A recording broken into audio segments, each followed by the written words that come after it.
Assalamualaikum warahmatullahi wabarakatuh. Perkenalkan, nama saya Jumardi dari Sipil D. Saya akan mempresentasikan materi saya, yaitu kewirausahaan. Selanjutnya saya akan membacakan materi 1, pengantar kewirausahaan. Ilmu kewirausahaan, istilah entrepreneur itu sendiri berasal dari bahasa Prancis, yaitu entrepreneur, yang mengandung makna to undertake, yang berarti mengerjakan atau berusaha atau melakukan suatu pekerjaan. Kewirausahaan adalah sebuah proses menciptakan sesuatu agar bisa bernilai tambah dalam ekonomi. Wirausahawan atau dalam bahasa Inggris dikenal dengan entrepreneur adalah orang yang melakukan aktivitas atau mengelola wirausaha seperti menentukan cara produksi baru, menyusun manajemen operasi untuk pengadaan produk baru, cara memasarkan, serta mengatur pedoman dalam operasi. Materi kedua, konsep dasar kewirausahaan. Ada 3 jenis kewirausahaan dalam kurung IR Ciptura. 1. Necessity entrepreneur, yaitu menjadi wirausaha karena terpaksa dan desakan kebutuhan hidup. 2. Relative entrepreneur, yang cenderung meniru bisnis yang sedang ngetren sehingga rawan terhadap persaingan dan kejatuhan.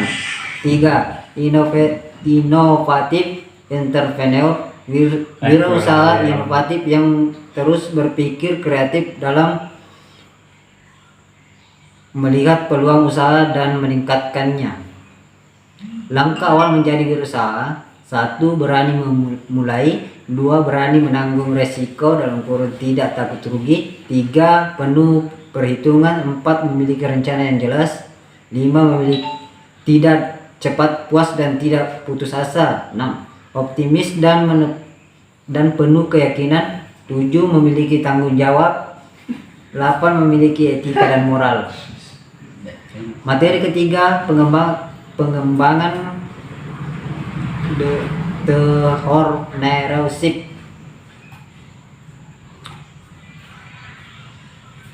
Pengembangan teknologi. Wirausaha berbasis teknologi yang dapat mendorong kemajuan suatu industri baru maju sebagai berikut: menciptakan lapangan pekerja baru, meningkatkan penyerapan tenaga kerja terutama untuk lulusan perguruan tinggi, membantu alih teknologi atau mendorong inovasi, mempercepat perkembangan kewirausahaan teknologi, meningkatkan sinergi antara akademisi dan praktisi, menumbuh kembangkan budaya kewirausahaan teknologi. Materi keempat, cara mendirikan usaha. Cara mendirikan usaha, ada beberapa cara seseorang memulai merintis usahanya. 1. Faktor keluarga pengusaha. 2. Sengaja terjun menjadi pengusaha. 3. Kerja sampingan dalam kurung iseng. 4. Coba-coba. 5. Terpaksa. Pengertian etika selalu secara luas.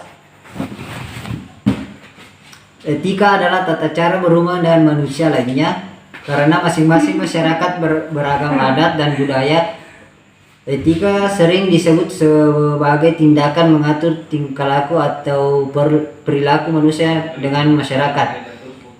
Tingkah laku itu perlu diatur agar tidak melanggar norma-norma atau kebiasaan yang berlaku di masyarakat. Etika dan norma setiap pengusaha: 1. Kejujuran. 2. Bertanggung jawab. 3. Menepati janji. 4. Disiplin. 5. Taat hukum. 6. Suka membantu. 7. Komitmen dan menghormati. 8. Mengejar prestasi. Tujuan dan manfaat etika wirausaha. Tujuan etika harus sejalan dengan tujuan perusahaan. Manfaat etika sebagai perusahaan: 1. Persahabatan dalam pergaulan. 2. menyayangkan orang lain, membujuk pelanggan. 4. Mempertahankan pelanggan. 5. Membina dan menjaga hubungan. Cara berusaha yang berhasil: 1. Memiliki visi dan misi serta tujuan yang jelas. 2. Inisiatif dan selalu proaktif. 3. Berorientasi pada prestasi. 4. Berani mengambil risiko. 5. Bekerja keras. 6. Bertanggung jawab terhadap segala aktivitas yang dia dilakukan. 7. Komitmen pada berbagai pihak. 8. Mengembangkan dan memelihara hubungan baik dengan berbagai pihak. Jenis-jenis bidang usaha: 1. Faktor jasa. 2.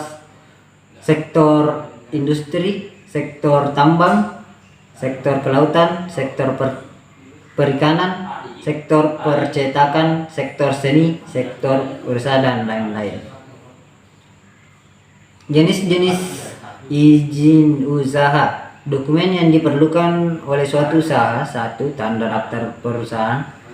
2. Nomor pokok wajib pajak (NWP).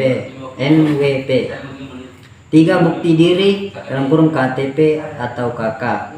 Jenis izin usaha: surat izin usaha perdagangan. 2. Surat izin usaha industri. 3. Izin domisili. 4. Izin mendirikan usaha (IMB). Materi kelima: surat izin jasa konstruksi (SUIJK). Latar belakang pengukuran IUJK. Apa itu IUJK? Untuk mengetahui apa itu IUJK, sebelumnya kita harus mengetahui terlebih dahulu definisi dari jasa konstruksi. Jasa konstruksi adalah layanan jasa konsultasi perencanaan pekerjaan konstruksi, layanan jasa pelaksanaan pekerjaan konstruksi, dan layanan jasa konsultasi pengawasan pekerjaan konstruksi. IUJK adalah izin yang diberikan kepada badan usaha untuk menyelenggarakan kegiatan jasa konstruksi. Dasar hukum pengurusan SUJK: Undang-Undang Nomor 2 Tahun 2017 tentang Jasa Konstruksi, penggantian Undang-Undang Nomor 18 Tahun 1999 tentang jasa konstruksi yang sudah dicabut dan tidak berlaku lagi. Peraturan Menteri Pekerjaan Umum Nomor 04/PRT/M 2011 tentang pedoman persyaratan pemberian izin usaha jasa konstruksi nasional memiliki modal sekaligus menjaga pengelola. Jenis-jenis IUJK: IUJK nasional, IUJK PMA, IUJK BUJK-A. IUJK nasional: izin untuk melakukan usaha di dalam bidang jasa konstruksi yang diberikan oleh pemerintah kabupaten kota. 2. Peraturan Menteri Nomor 4/PRT/M 2011 tentang pedoman persyaratan pemberian izin usaha jasa konstruksi nasional. IUJK PMA (penamanan modal asing). Izin untuk melakukan usaha yang diberikan oleh pemerintah kepada BUJK PMA untuk melakukan kegiatan jasa konstruksi di Indonesia.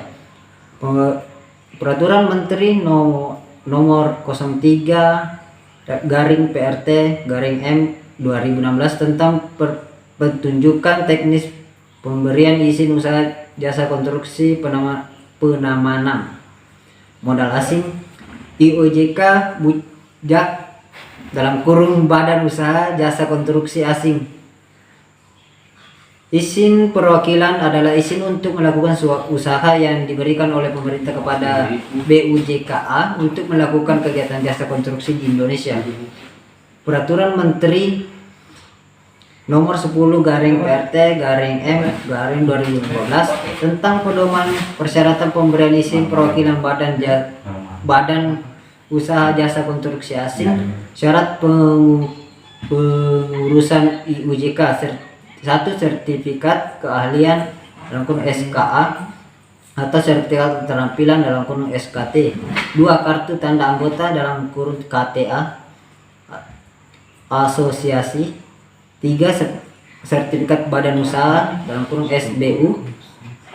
Materi ke-6, manajemen dan organisasi. Manajemen dan organisasi. 1. Manajemen merupakan alat untuk mencapai tujuan. 2. Organisasi merupakan tempat untuk mencapai tujuan. 3. Manajemen dapat diartikan sebagai proses dari perencanaan, pengorganisasian, pelaksanaan, dan pengadilan untuk mencapai tujuan tertentu. 4. Organisasi dapat juga diartikan sebagai tempat atau wadah yang dimiliki dua orang atau lebih dalam suatu lembaga untuk mencapai tujuan tertentu. Fungsi manajemen. 1. Planning. Perencanaan adalah proses menentukan arah yang akan ditempuh dan kegiatan yang diperlukan untuk mencapai tujuan yang telah diterapkan. 2. Organizing. Pengorganisasian adalah proses pengelompokan sebagai kegiatan atau pekerjaan dalam unit-unit.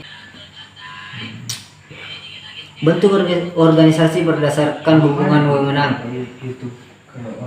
Poin A. Organisasi garis lini suatu bentuk organisasi di mana pelimpah wewenang langsung secara vertikal dan sepenuhnya dari kepemimpinan terhadap ke bawahnya. Bentuk organisasi berdasarkan hubungan wewenang. Poin B. Organisasi lini dan staf. Jenis organisasi di mana pimpinan dibentuk oleh staf yang ahli di bidang tertentu memberikan komando di dalam pelaksanaan tugasnya. Bentuk organisasi berdasarkan hubungan wewenang. Poin C. Organisasi fungsional. Organisasi yang disusun atas dasar fungsi yang harus dilaksanakan. Organisasi tersebut dipakai pada perusahaan yang membagikan tugasnya dapat dibedakan dengan jelas. Dalam perusahaan terdiri dari beberapa fungsi seperti pemasaran, produksi, pengembangan, atau keuangan. Materi ke-7, cara memperoleh modal. Jenis-jenis modal. Ada 2 jenis modal. 1. Modal investasi. 2. Modal kerja. Modal investasi digunakan untuk menjalankan untuk jangka panjang dan dapat digunakan berulang-ulang. Biasanya umurnya lebih dari 1 tahun.